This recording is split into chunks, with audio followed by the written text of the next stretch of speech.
Doa di Al-Quran istimewa, ada peruntukannya. Tapi ada salah satu ayat yang bisa memberikan inspirasi kepada kita, diterapkan di setiap kehidupan, termasuk ketika akan berinteraksi dengan Al-Quran. Doa ini tercantum di Quran surah ke-21 Al-Anbiya di ayat 87 sampai 88 pada kisah Nabi Yunus alaihissalam.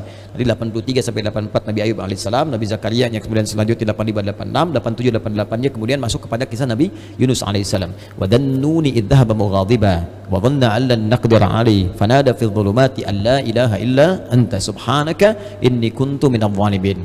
Nah, ini dawamkan doa ini. Termasuk kalau kita ingin berusaha berinteraksi dengan kebaikan, kayak kita misalnya mau coba menghafal Quran, kayak kita mau coba membaca Quran dengan baik, atau kita coba misalnya mendapatkan kesuksesan dalam pekerjaan, atau kita mengatasi gangguan dalam kehidupan. Ini masuk semuanya. Kenapa? Karena dasar pertama, ini ada 3 bagian di doa ini yang penting kita garis bawahi. Pertama, la ilaha illa anta, ya, awas. 2, subhanak. 3, inni kuntu minadh dhalimin. Jadi kalau kita zikirkan misalnya la ilaha illa anta subhanaka inni kuntu minadh dhalimin, la ilaha illa anta subhanaka inni kuntu minadh dhalimin. Kalimat la ilaha illa anta, yakni la ilaha illallah, ini dasar semua kehidupan kita. Dahsyatnya kalimat ini. Ya, dari kalimat inilah kita tercipta.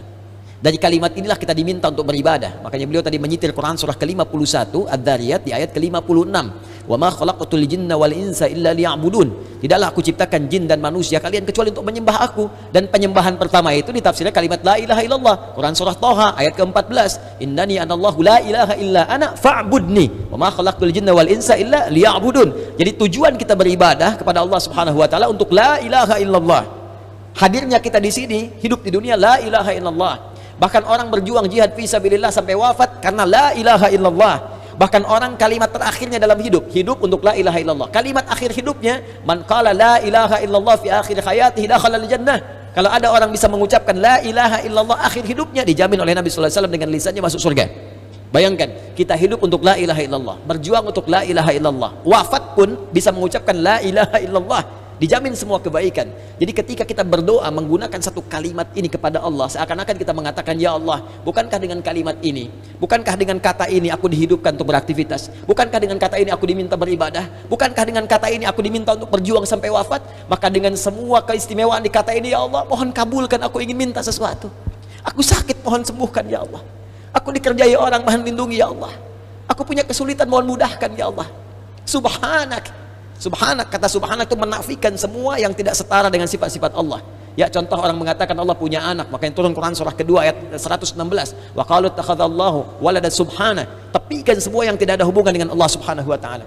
Karena itu ketika kita mengatakan subhanak, ya Allah, aku meyakini enggak ada Tuhan selain Engkau. Enggak ada sifat-sifat yang layak Engkau sandang kecuali apa yang telah Engkau tetapkan. Aku mohon ampun, ya Allah, selama ini inni kuntu minadh dhalimin. Aku salah. Aku salah, ya Allah. Aku katakan Tuhan hanya Engkau, tapi aku kadang diperbudak dunia. Aku ikut sesembahan dunia. Aku akhirkan ketika Engkau minta, Engkau panggil sholat, aku mengikuti panggilan dunia. Aku katakan subhanak, Engkau yang maha suci, Engkau yang maha esa, Engkau yang maha agung, tapi aku mengagungkan yang lain. Aku salah, ya Allah. Inni kuntu minadh dhalimin. Aku salah. Nah, kalau kita dawamkan doa ini dalam kehidupan, la ilaha illa anta subhanaka inni kuntu minadh dhalimin, maka satu kalimat ini adalah kalimat yang sangat indah yang bisa mempercepat doa. Tahu dari mana ini semua? Jawaban ayatnya, lihat ayat selanjutnya, fastajabna, istikhdami fa, harfu atfin rabitin baina syai'aini bila hudud. Cepat, huruf yang mengikat dua peristiwa dan berlangsung tanpa jeda. Peristiwa pertama berdoa, peristiwa kedua jawaban dari doa. Ya, wa qul wa fi hadhil ayat min ayat 83 84 qul fastajabna di ayu fastajabna pakai fa semuanya. Fastajabna, kami akan cepat jawab. Fastajabna, kami akan cepat jawab.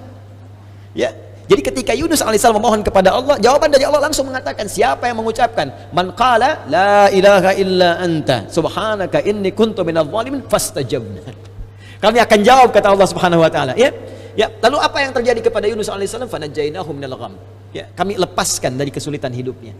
Ya, tapi kalimat yang indah bukan kami bebaskan dari perut ikan paus, kami lepaskan dari gham. Gham itu kalimat yang umum, ya, masih luas, sesuatu yang membuat kita gelap. Bukankah Anda kalau mendapatkan berita dari kantor, Anda sekarang berhenti kerja, gelap langsung.